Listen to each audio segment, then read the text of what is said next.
Hey everyone, so I'm back again with another video. This time around I have some retro video game pickups to show you guys. I'm gonna start this video out with a story though. Everything I bought today, I got it from the Value Village. They had a whole bunch of NES and Game Boy games, as well as some other things too. Some things that I really had no idea what they were. They looked like they could have just been like fake, weird, random video games, but I'll show you guys what I got in just a minute, but the story basically goes like this. I had gone a previous day to that Value Village, and I saw they had a couple of games there, a couple of Game Boy games, and I was just disgusted by the price that I saw them at. Basically, they had for $15.99 two copies, each priced at $15.99, of a Mahjong game for the Game Boy, the original Game Boy. They also had for $9.99, sorry my hair's kind of wet, they had for $9.99 Tetris for the Game Boy. I didn't know where they got these prices from, considering the prices of the Game Boy games in the past and the prices of some of the Game Boy games I found today. It was just strange. So I told him to like reconsider this. Nobody's gonna buy any of these games for $15.99 or for $9.99. So the Mahjong games that were $15.99, they reduced them down to $9.99. But that's it. That's all they did. So today I went to the Value Village and I take a look at what else they brought out. I see a bin full of games, just a small bin like this big. Basically, the only two games I found in that bin that were worthwhile because they were cheap and I know that I could get more for them out of a trade. I got the two games, and they were both NES games.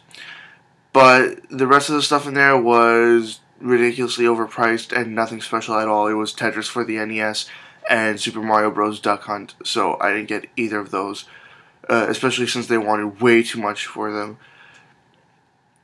The other thing I saw, though, in a silver cardboard box at the bottom shelf of the display cabinet was what at first I thought it was a Famicom complete in box, and they wanted $24.99 for it. And just from the first glance, where I saw the bit of silver, because the outline of the box is all in silver, and then it has an image of the Famicom on it, I thought, okay, I'm definitely going to get this.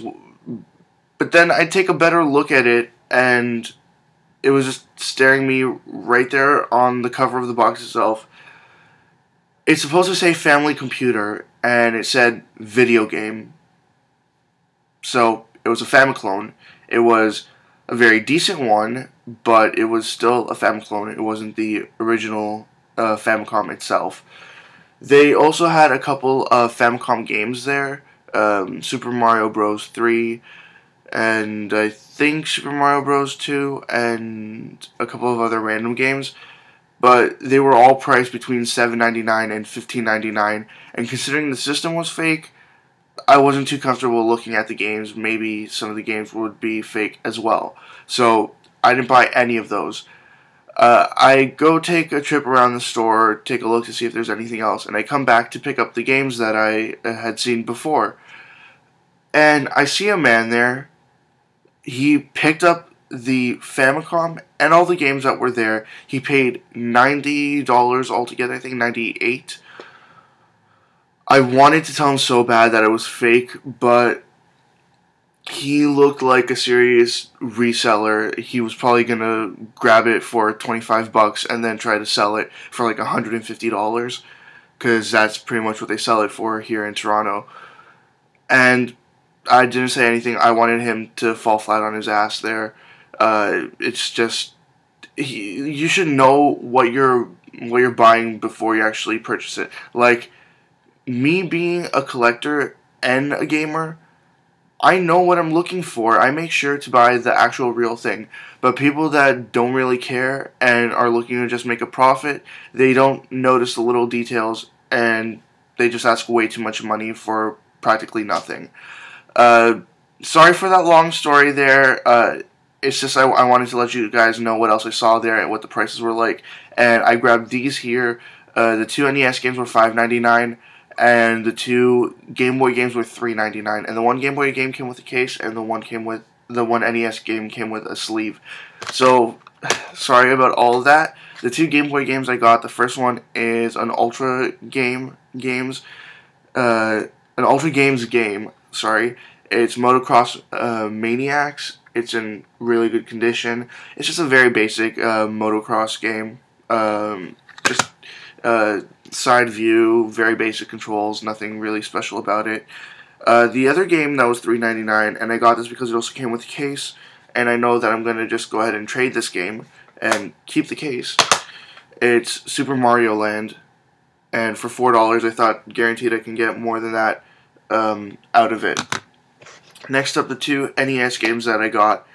I was really happy to find these for just $5.99 in the condition that they're in as well. And like I said, the one had a sleeve with it. It's two copies of the same game.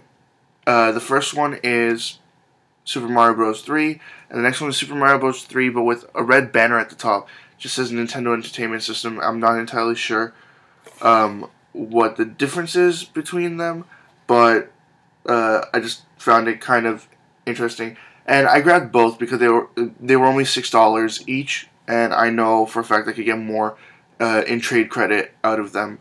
So I thought, why not grab them and put them towards something else? Anyways, that's all I got in terms of retro video game pickups for today.